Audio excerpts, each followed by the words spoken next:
Looking to catch up on the latest Star Wars books? Try listening to them on audio.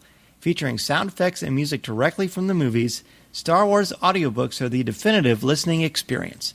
From brand new audiobooks such as Master and Apprentice and Queen's Shadow to our blockbuster movie tie-in editions, you'll have plenty to keep you entertained. If you're attending Star Wars Celebration, visit Penguin Random House Audio at booth 3019 to play audiobook trivia, get free audiobook clips, and more. When you're a Star Wars collector, be it comics, books, or toys, it can be hard to keep track of everything you have. Gemmer is a free app for collectors that helps you solve that problem. Join their Star Wars community where you can easily catalog your collection and show off your amazing stuff to a community of fellow fans. Just go to Gemmer, that's GEMR.com/coffeewithkenobi to check it out today. This is Andy Gutierrez from StarWars.com, and you are listening to Coffee with Kenobi with Dan Z. This is the podcast you're looking for. I've been waiting for Celebration all year long. Are you ready to celebrate? Hey, Chicago, what do you say? Back to that same old place, sweet home, Chicago. Celebrate good times, come on. Let's celebrate. Oh, and guess what? This is the podcast you're looking for. This is James Arnold Taylor, and you're listening to Coffee with Kenobi. I have a good feeling about this. All right, Lou, we just got out of the Galaxy's Edge panel here at Star Wars Celebration. By the way, welcome back to the show. I feel like we just did this yesterday. Thank you so much for having me again, man. It's been an exciting couple of days. It has. So, obviously, we knew quite a bit about what's going on thanks to the other tours they've done before. But there's some new stuff here, some new footage. What did you see and experience that we have not experienced yet? So obviously the introduction of it's funny that we're talking about the introduction of Coca-Cola and the park as being something that is worth mentioning. But we were saying before we got on mic, all of a sudden Coca-Cola bottles and with the Orabesh on it are going to be a new collectible there.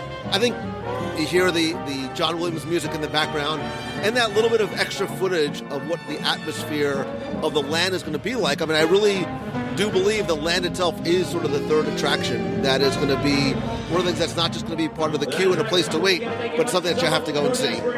Yeah, you mentioned the Coca-Cola. That was one of the biggest reveals. And for people who saw everything on social media, basically the balls are small, almost like BB-8 droid style, with the Orabesh written language. And they've given everybody here a little card that you are to cash in when you leave, and you get a Coca-Cola Orabesh language T-shirt, which I think is a really fun little treat. Yeah, man, I'm super excited. It's again, we're talking about a soda. They looked more like thermal detonators to me. That was the first thing I thought of when I saw it. That's a good call. And then there's a water bottle too, which I think is kind of fun. They've aired a nice little commercial for it as well. Another showstopper. I think we got to hear some of the music from Oga's Cantina. But then we got to see some new footage of Hondo Onaka, his animatronic, and that looked pretty wonderful. It's remarkable how realistic. I remember the first time I saw the video of it, there were people saying it's just obviously a guy in a costume because he was so fluid and articulates and almost emotes in so many different ways. It was really, really cool. I'm trying to think what else. I mean, we got the Coca-Cola, we got the thing. We learned a little bit about the interactivity as far as a data pad and how to use the Disney Play app as well. Yeah, it's one of the things I've been sort of waiting to hear. I think maybe little Lou Mongello, the tech nerd, was hoping that we would get some sort of, not just additional levels of interactivity, but using some more AR. And, our devices at the parks used to be things that I wanted people to put away and pay attention to the environment. Now it becomes so much more of an integral part of making that environment really come to life and giving you something to do while you're waiting. Which is huge. As we know, it's huge with kiddos because there's going to be ginormous lines. They give a nice video package at the very end of the experience going through Galaxy's Edge. And by the way, Josh Gad, he's amazing. Yeah, he was phenomenal, man. He's an awesome host. You can tell he clearly digs it. But I do like sort of almost the gamification of the experience, and it's things that, and there's ways that you can enjoy it individually, collectively as a family, with friends, and even with other people playing in the parks as well in order to sort of, make all those systems kind of get to a certain level and then reset. All right, well, speaking of all this Galaxy's Edge and food, I think it's almost lunchtime, so we're going to get some to eat. Lou, thanks again. Thanks so much for having me, man. Appreciate it. We're here with Colum and Ben from ILM X Labs, and I just experienced something that I can't even begin to tell you about, but I will most likely be talking about until I get to do it again. Vader Immortal here at Star Wars Celebration. Gentlemen, thank you so much for being on Coffee with Kenobi. Oh, it's great to be here. Tell us, Ben, if you said you were the director of this incredible experience. Let's kind of go back to the beginning. We're talking about Darth Vader, obviously an icon. From 1977, he's enthralled us. He's always been scary, but you have managed to make him even scarier. I was actually a little worried.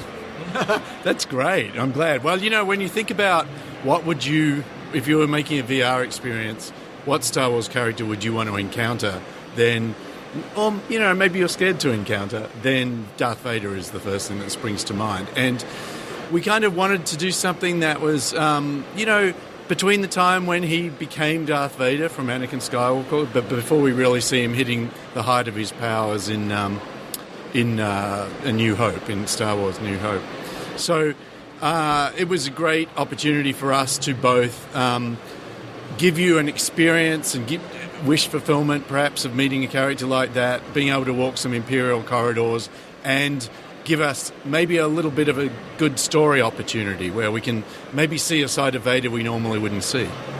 Absolutely. And you and I were talking a little bit before we started recording about the challenges to having Darth Vader in an experience like this, because the percentage of Vader counts in how you tell a story. Yeah, I think that's absolutely right. I think that the ILM X Lab team have done a phenomenal job, and one of the earliest things we talked about where we on the Oculus side were giving sort of feedback and guidance about how a person feels when they're immersed in an experience and the agency they have. And we talked a lot about how scarce Vader would need to be so that he's very much he's a somewhat oppressive, sort of ever-present figure in this experience, but he's not by your side all the time. He's always possibly, just out of reach, and that sort of makes it more makes him all the more potent for it, Right. And we were talking earlier, there's a connection between this story and what's going on with Secrets of the Empire, The Void, Secrets of the Empire. How much can you tell us about the combination of these two incredible experiences? This Secrets of the Empire sort of came about while we were experimenting and playing with the narrative forms with this experience. And it seemed like a really nice opportunity to explore some of the stuff on Mustafar, and so you actually do get to see the base that you break into during Secrets of the Empire. As you're flying into Vader's castle, you can look down and see it. And we learn in Secrets of the Empire that someone is collecting things, shall we say. And so that has some relevance to what we're doing. I don't want to say too much more because it would spoil, but there's definitely connections between them. Now, are you allowed to say, does this come after Secrets of the Empire? How do the two stories work in conjunction with one another? Yeah, we're saying it's actually, maybe even a few days after Secrets. Ah, okay. Like you said, I know you don't have a poker face, so I won't share my theories. But wow, that's fascinating. You obviously worked extremely closely with Lucasfilm because it's Star Wars. What has that collaboration been like? Because I know Vader, again, he's a sacrosanct character. He's probably the most prolific in this entire franchise. Well, from Oculus' standpoint, we were honored. We were a little intimidated. But mostly we were just thrilled to sort of embrace the fact that VR is a nascent storytelling medium. Games in VR are relatively mature. They've been around for a while, and you really know what you're getting when you play a game in VR. A first-person shooter is a first-person shooter in VR. But story is a relatively unsolved conundrum in VR. And what excited us was that this creative team wanted to tell a canonical story as part of the sort of tapestry of the Star Wars, legend that wasn't a piece of marketing collateral for something else or something supporting a game or a movie or something else. It is a piece of creative in its own right and has its own integrity, so that you can't ask for better than that. I agree, well said. Yeah, it's this is part of the greatest Star Wars story. It is canon. What you see in the demo here at Star Wars Celebration is only about 5% of the narrative that you'll see in the main experience. And then in parallel with it, one of the aspects of the experience is you actually at one point get into some of Vader's private areas, and you end up in a training dojo, and you get to do a little bit of lightsaber training. And that proved to be so much fun that we were like, okay, well, we need to make something parallel alongside the narrative that lets you just go in there and have some fun doing lightsaber. So you got a taste of that in the demo piece as well. So it gave us a good chance to explore narrative. And the other interesting thing was, earlier on, we'd sort of done something that was a little more passive. And we'd experimented with something with Darth Vader walking towards you and this sort of thing. But the effect was Darth Vader would walk towards you, turn aside and have a conversation with someone else. And you just felt like, what? What am I, a chopped liver? Why is he turning away? So we then experimented with having him address you. And we showed our colleagues at Lucasfilm. And this was when I think, Colin, you and the Oculus team started getting really interested, because you had the Oculus Quest, and it was something that would that's a new standalone VR device that allows you to go tetherless and just move really freely. So the experience right away when Vader approaches you, and we talked about this earlier, and basically says, maybe you'll die quickly, and you start thinking, oh, this is nice, and here comes Darth Vader, the biggest bad guy ever was. And then he says, open this box. At first I was a little nervous even doing that, because I thought, I better get this right, because this is the Lord of the Sith here. And that's kind of a tactile experience with just some joysticks. That's an incredible experience. Yeah, I think it speaks to the power of both the interactive design of the experience, but also the power of the hardware. You're holding controllers in your hand, but I don't think I'm mistaken in saying that you probably didn't think about the controllers when you were manipulating that object, right?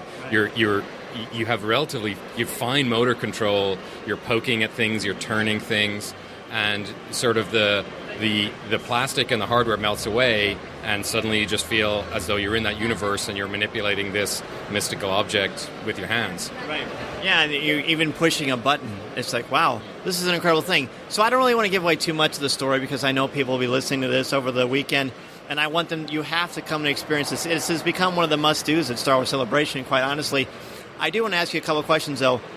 When can we get more of this experience, and when can the public get their hands on this beauty? Because I'm first in line. Well, we aren't talking specifically about our launch date right now at Celebration. We're focusing on the demos and giving people a taste of what's to come. We have talked about the fact that Oculus Quest is coming in the spring of 2019, so you're just going to have to stay tuned. I love it. Anything you want to add about this? I mean, seriously, you did an incredible job. This is such an experience. It's thrilling. The thing about the lightsaber dojo that I was thinking about as Ben was talking, I was just flashing back to when we first tried it, and we were like, we got to do more of this, because on the one hand, you've got this amazing story, this narrative arc that progresses, and you're at the center of it, and at a certain point, that narrative arc, you encounter this training dojo, and you get to play with the lightsaber, and then you don't want to interrupt the flow of the story, so you move on. But I think what we've done, I think what the team has done, is cheated very elegantly by saying, okay, we have this very rich, delicious meal of narrative, but you can come back and have dessert as much as you want whenever you want it by revisiting the lightsaber training dojo, because it's always there for you just to enjoy. So we love that. So that's a good question, too. So, is there a thing where, I want to play, but all of a sudden, it's time to bring the kids to school or whatever? I'm a teacher, so in the summer I'll have a chance to do that, send them to summer school or something. It'd be worth it to play this. So can you pause and come back to it? Do you have different ways to save in that? Yes, yeah. It'll remember where you are. As I said, the narrative experience runs, between 45 minutes and an hour, but you can actually choose to hang out and linger. The environments are fairly rich. You can look around there, and then you can jump back. We chapter it once you've played, or once you've experienced the whole thing. You can jump to different, as far as you've gotten, you can jump to. And that 45 minutes to an hour is just episode 1, right? It's just episode 1, and that doesn't include the JoJo. The 45 minutes to an hour is just episode 1, and on top of that, then you have training dojo. So then we've got 2 more episodes, which will It's a trilogy, so because Star Wars loves trilogies. Yeah, that's perfect. Then you've got Maya Rudolph on board playing the character. Oh, is it Zoe 3? Am I correct? Yeah. Tell us about her. Zoe 3 is a really... Your character is sort of like a rogue, a smuggler. You and Zoe are sort of tooling about the galaxy in a ship, and she is really almost your equal, your first mate, and she is sort of funny. She's got your back for sure, but she's also a little bit snarky sometimes, and we really wanted to cast someone that would bring a lot of personality to the character and someone who had comedy timing and improvisation and could really help us enrich the character. And one of the things about Zoe is that in a way she gives voice to you because you are the main, one of the main driving things in the experience. But Zoe's like sometimes going to say what you might be thinking at the time or question characters and that sort of thing. So she's very important, and we had a lot of fun with her and with working with Maya Rudolph on her. Sure. Well, you've got a perfect person for that. Well, gentlemen, I've got so many questions, but I'm telling you, really, this has been one of the most amazing experiences in Star Wars I've had, and I've had a lot of great memories. Thank you so much for being on Coffee with Kenobi. I can't wait to talk about this more and experience so much more of this in the future. That's great. It's a pleasure to be here. Thank you. Yeah, no, it was this experience. Making this experience has been a gift. We had a great team at ILMX Lab. We worked with a great team with Oculus, very closely with Lucasfilm Story Group. And, it's great to be here at Star Wars Celebration as a fan and be able to say, come along, come and step inside Star Wars, step inside your own Star Wars adventure, and that you'll have the chance to do that very soon. So we give you a little taste here at Star Wars Celebration, but when we get, very soon we'll be able to let you do it in your own home using the Oculus Quest or Rift. Well, this appetizer has become a main course at Celebration, and while I'm here, I got to be recruited by Darth Vader, and I deflected some blaster bolts at some droids. Life is pretty good. Thanks again, guys. Pleasure. Thank you. Looking to catch up on the latest Star Wars books? Try listening to them on audio. Featuring sound effects, top-notch narrators, and music directly from the movies, Star Wars audiobooks are the definitive listening experience. From Luke Skywalker to Kylo Ren to Admiral Akbar, you'll recognize all of your favorite characters. Listen to movie tie-ins like The Last Jedi and The Force Awakens, to book titles such as Master and Apprentice and Pirate's Price. Don't forget to pre-order Dooku, Jedi Lost, available only on audiobook, on sale April 30th. With Star Wars audiobooks, you'll have plenty of Star Wars listening to keep you entertained. If you're attending Star Wars Celebration, visit Penguin Random House Audio at booth 3019 to play audiobook trivia, get free audiobook clips, and more. For most of us here at Celebration, enjoying Star Wars isn't a hobby, it's a lifestyle. If you're a Star Wars fan, there's a good chance you're also a collector, be it toys, books, comics, or clothes. But how do you keep up with all the announcements and make sure you get the things you want? How do you keep track of what you have? And how do you show off your awesome collection to people who are just as passionate as you? That's where Gemmer comes in. It's the best app for organizing and displaying your collections, connecting with other Star Wars fans, and discussing all things happening a long time ago in a galaxy far, far away. Download the app for free here, or go to Gemmer, that's GEMR.com/Coffee with Kenobi, to join their Star Wars Club today. Who is R2-D2? What is a Sith? Find out all of this and more by visiting DK at booth 3018 at Star Wars Celebration. Stop by the DK booth for DK author signings, giveaways, and a few exciting surprises. You'll have opportunities to meet Christian Blauvelt, Cole Horton, Liz Heineke, and Jason Fry. As a world leader in illustrated reference guides, DK publishes highly visual, photographic nonfiction for adults and children, and their Star Wars books are no exception. Packed with stunning images and engaging text, DK's Star Wars books are perfect for fans of all ages. Visit online at DK.com or in person at Star Wars Celebration to start reading now, and be sure to follow DK on social media for a full schedule. Here we are live on the convention floor. I am with a couple of people very familiar to Coffee with Kenobi. First, let's bring in Clayton Sandell. Hey, guys. And then, of course, somebody, Cory Clubb. Hey, how's it going? And then, of course, You know him, you love him. He's your little cuddly newsman, Tom Gross. Hello, everybody. All right, so we've been hanging out a lot at Celebration. We just experienced the Vader Immortal Episode 1 Ilum X Labs experience, and it is an experience. Clayton, let's start with you. I know this is something that you are familiar with. Tell us about your experiences. Yeah, so this is, for anybody who's done Secrets of the Empire at Disneyland or Disney World, it's sort of an extension of that world. This is a whole story that they are telling around Vader and his life on Mustafar. It's a 3-part series that they're doing.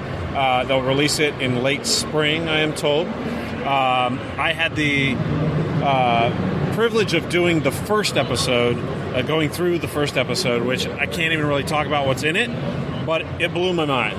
Today here at Celebration, they've got an awesome representation of it, which is you go in there, you put on the headset, you put on the headphones. They give you a couple of controllers that you can use to do lightsabers, and you kind of run through this is more a video game type setting than the story that I went through. But it's great. I mean, the problem for me is, and I don't know about you guys, but I stood there, and you're supposed to be deflecting lightsabers and laser bolts, but I'm just standing there like looking at the scenery. Yeah, you came out with a hole in your sweatshirt. Exactly. That's how real it is. Yeah, it's amazing. Yeah, from my experience, it was very similar to that, and I got to watch Tom go through his, so I kind of see it from the outside in, kind of as he was going through it. And then to put it on myself, I was like, I wonder what you kind of did, because I thought, I'll mirror that, I'm sure. But once you get that lightsaber in your hand, it's like you're waving it around. It feels good. It's nice and loud. I feel it's a nice representation. Like you said, it's all around you. It's 360, so you can see everything from the floor to the ceiling. And as a presence, it is definitely an environment to get into and be able to just immerse yourself in the whole thing. Yeah, and I'd never done VR before, and so this was a brand new experience for me. Putting that on, the headset, then the headphones, and so everything was there. And one thing that I've always wondered about these types of settings and situations is what keeps me from running into the wall or walking to a place where I'm not supposed to go. And I discovered pretty quickly that a grid shows up in your vision that kind of gives you that heads up that, hey, you're about to walk out of this experience. That's watch out. Yeah. So it was just really neat to be able to have this experience that you're seeing. You turn around, it's everywhere, it's up above, it's down below, and you can walk and you can move and you put your hands out and you see all of that. And so it was a great, really cool, very realistic experience. It's extremely realistic. You just heard my conversation with some of the creators of this from Oculus, the director of this story. And basically, one of the things we talked about was the fact that this is Darth Vader. Now, you got to be careful with Vader because he is obviously the face of the franchise. He's a sacrosanct character, but he's intimidating and scary. Talk about kind of what we saw of Vader today and what that was like when you experienced him. Yeah, so in the demo that they had today, you're inside what looks like a cell, kind of a traditional Star Wars-y kind of cell that opens up, and you are given a task by Vader, and if you can complete this task, you are designated the chosen one, the one that Vader is looking for to help him complete some task. So that's kind of the theme of the longer episode is you're essentially helping Vader do something that he wants to do. So he plays an integral. I mean, it's Vader Immortal. You can sort of guess at what that might be, what he might be after in that story. But it's he's the way he is portrayed, I think, is pretty good. Actually, he's large. He looms large there. He's pretty intimidating. The voice is all there. I mean, he's there. That's one thing. First thing I wondered, because like you said, Vader is the face of the franchise, and you have to get that down perfect. The suit has to be great. The voice has to be great. just the presence. I think that's what VR brought to this was the presence. You could hear him on the screen, you can see his costume in a photo, but this was a presence. This was something that was kind of shaking your boots a little bit, like you're like, oh man, this is feeling pretty dang real. This is the most immersive experience you've had with Vader ever for me, and like I said, they pulled it off flawlessly. I thought it was really good. I thought that I'm assuming is it James Earl Jones would have done the voice. Do we know that for sure? Or? I don't know. Yeah. Okay, still waiting on that, I guess. But definitely it had the presence, and I felt very real life. And like you said, I'm a tall guy. I'm a 6'1" guy, and he was over me. So they had to go, and I had to look up at him as I was looking at it. So that was fun.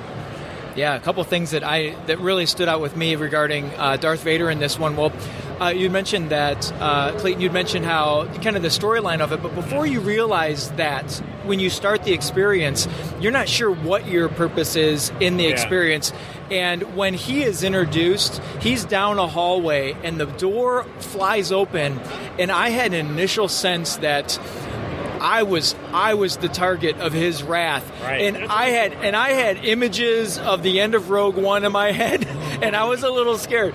And so then he walks down the hallway towards you, and he stands. He gets in your personal space a little bit, and I feel like I tried to stand up and puff my chest out a little bit, but I wilted almost immediately. I can't wait to watch my video of this to watch that happen.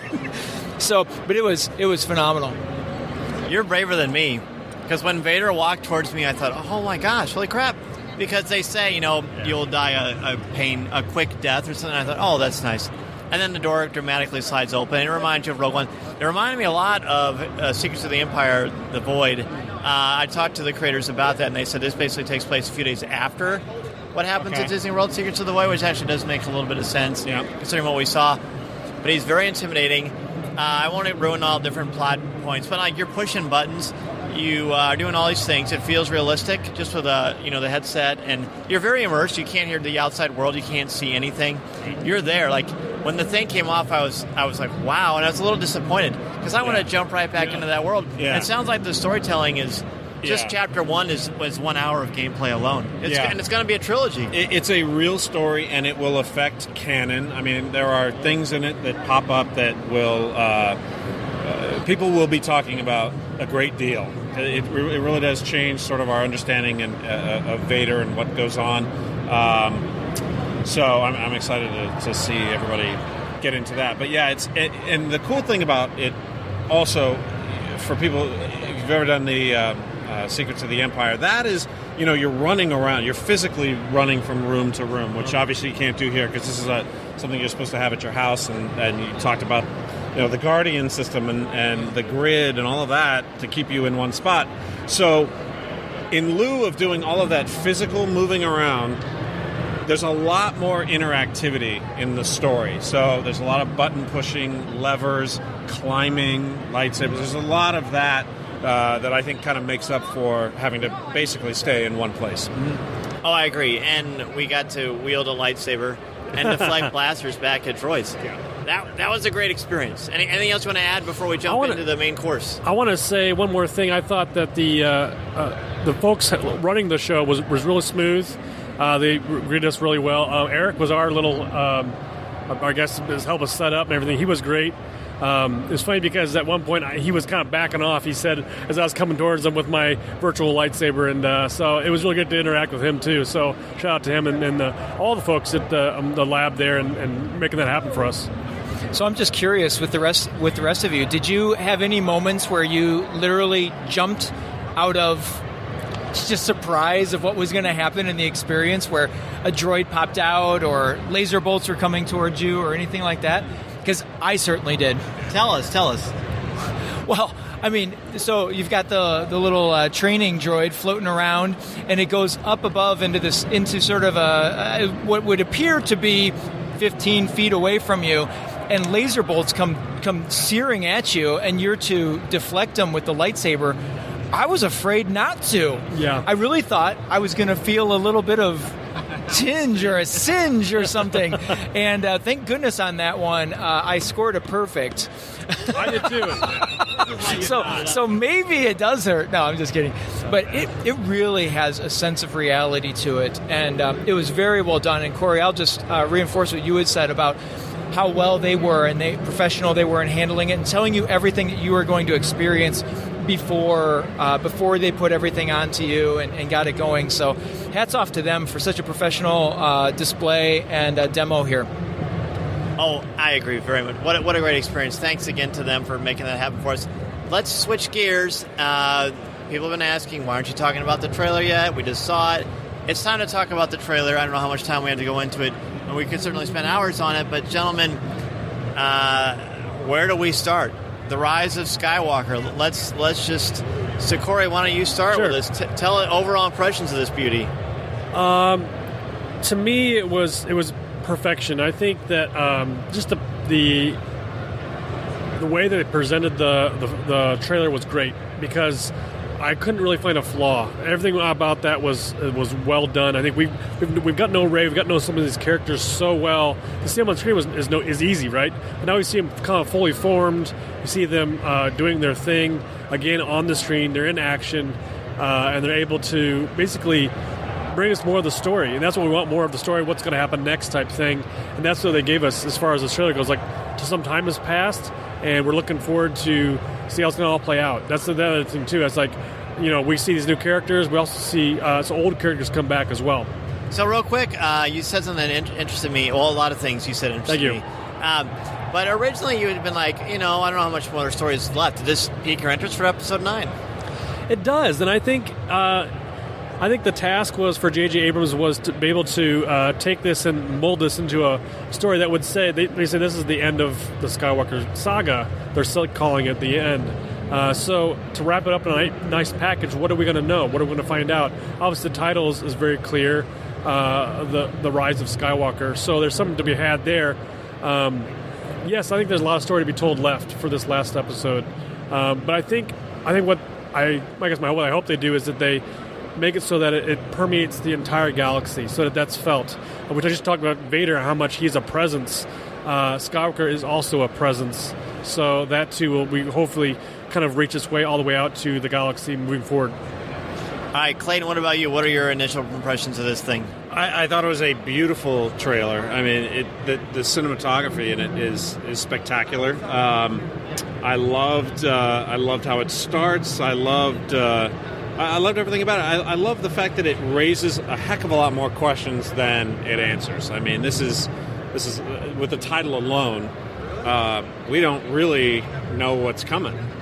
And I love Rey's sort of crouching tiger, hidden dragon, flip up into the air. I mean, that was amazing. I don't think we've ever really, very Neo. I don't think we've ever really seen anything quite like that in Star Wars. But the other thing about that stood out to me, I was impressed. It was actually Brian Young, to give credit to Brian Young, noted that how similar this trailer is to the Phantom Menace trailer. They both begin with the same words. Every generation has a legend. And then he's noted some parallels, how they both open on a desert scene and things like that. So the point is, I think Lucasfilm has taken great care in going back to the beginning, back to that episode 1 trailer, and bookmarking it, basically, with similar text, similar images, similar parallels, which is just enormously impressive. Just one impression that really stood out to me in this trailer is this idea of power. And it's 3 different levels of power that I saw in this trailer, starting with sort of this lonely power struggle between Rey and what we're assuming to be Kylo Ren.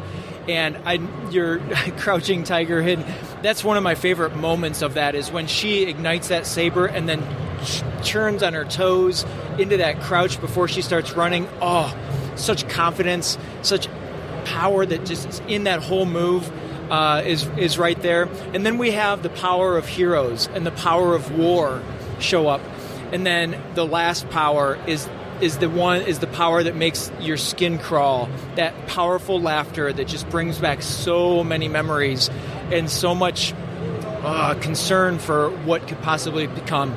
And so that's what I took away from that trailer. But I will reflect and say beautiful. Yeah. Beautiful, and I don't know, could you call it simple as well? There's nothing super complex about this. It's right out there for you. So wonderful. Loved it. It's a masterclass in how to get someone excited for a film. You know, I've made no secret about the fact that I think The Last Jedi is a brilliant film. I think it might be the best Star Wars movie. But I know that not everyone feels that way. You can't please everyone. But I feel like this one kind of did. I mean, I haven't heard too much consternation about it. I really haven't looked all that hard, to be honest. Here's what I know. When I was in that room and I experienced that, I felt like, I mean, I've said it a million times. Look, I've been in the room when our son was born. I know, that's the reason you cry. I don't cry during trailers. This one I did. I got weepy, and I was like my hands were shaking because I was so overwhelmed with the power of the storytelling. And John Williams' score, I'm not even sure if this was just excerpts from other stuff or if he did something new for that. They're always kind of tricky with how they do trailers, so I had to look into that. But what I know is that opening sequence with Rey, the cinematography is what blew me away. You can tell instantly this is a J.J. Abrams film. By the way, she's like it's almost like three different portraits of her. The way she's standing, and then the beautiful sound of her running across the desert. Matt Wood, undoubtedly. Yes. And then an extraordinary backflip, and JJ alluded to in the panel that you were going to, are you going to see some powers? We heard JJ say, "You talking about the power of jumping?" I think she's always had the power of jumping, but clearly this is so much more than that. Speaking of so much more than that, you hear Hamill's voiceover. Tom, you alluded to this. They refer to the greatest evil, the ultimate evil, something akin to that. Yeah. And then you hear the laughter of Palpatine, and I thought, oh my gosh, this is like fan fiction on steroids, but it's working. So, you hear things like that. It's working, and then when you're experiencing this here at Celebration, it's over, and then Ian McDiarmid comes out and says, "Roll it again," or however he says it, and it is unbelievable. Talk about showmanship. They showed again. I had the same kind of visceral reaction. It was extraordinary. One other thing, too, that we got to experience was Lando back at the helm of the Millennium Falcon. That alone brought a smile to my face because that scene was great. It was so much fun. Because, like you said, you go through different seasons of power, but there's emotions too, right? You're excited for Rey. You're like, oh, and on her flip. You're just kind of experiencing the ship chasing after her, some danger involved. But then we have some sequences of some adventure, some action, and then Lando comes in and just having a good old time at the helm of the Millennium Falcon. I think that's just that's Star Wars right there. I mean, that's just part of it. I love that. That was so great. That is Star Wars. That's well said. He looks great. He sounds great. He sounded great at the panel. It's incredible. And I do also, the thing that I noted just afterward is I like the fact that JJ says this is an adventure. They're all going on together. Which I don't know. I suspect, I don't know if this is a reaction to criticism from Mark Hamill and many other fans about how Luke, Leia, and Han never got that reunion scene together. They didn't. So I think maybe possibly this is a reaction to that. I don't know. I know, I thought that too. I mean, and really in the original trilogy, besides A New Hope and some sections of Return of the Jedi, they're almost never all together. You know what I mean? And so it would be nice if this is truly the end of the Skywalker saga, if they're going to bookend it like this. That's the way you do it. One quick thing, and I'm sure we'll talk about this much more in even greater detail. It appears, gentlemen, that we saw the top of the Death Star. Yeah, very exciting. And the question is, which Death Star? And does that mean we're going back to Endor? Are we going to have Ewoks? Are we going to have Ewoks again? Yub Nub?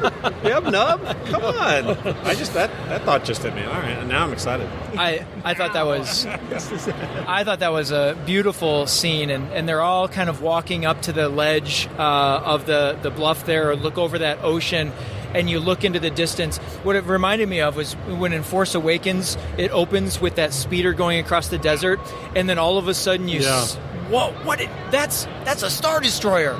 And it had that same kind of reminiscent feeling to that, and how important that was. So what about this Death Star sitting there? Right. Well, that's the thing, too, is there's still, even though it's the last one, there's still so much mystery packed into this, so much adventure, so much things that, there's still more to be had here, and I think they're wrapping up a wonderful trilogy. I think with this one, I think this is the first taste of it.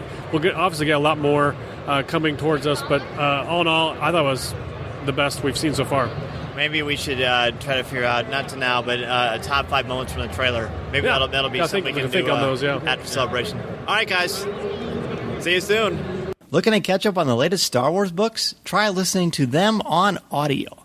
Featuring sound effects and music directly from the movies, Star Wars audiobooks are the definitive listening experience. From brand new audiobooks such as Master and Apprentice and Queen's Shadow to our blockbuster movie tie-in editions, you'll have plenty to keep you entertained. If you're attending Star Wars Celebration, visit Penguin Random House Audio at booth 3019 to play audiobook trivia, get free audiobook clips, and more. Finding a place where you can be as passionate as we are about Star Wars can be tricky. But there's an app called Gemmer that was built just for collectors and fans to come together and hang out. It's like your virtual Star Wars celebration every day. Gemmer makes it easy to connect with people who care as much as you do in their Star Wars club. It's like your virtual Star Wars celebration every day. You can find the Gemmer app in your app and Play stores for free, or go to Gemmer, that's GEMR.com/coffeewithkenobi. Check it out today.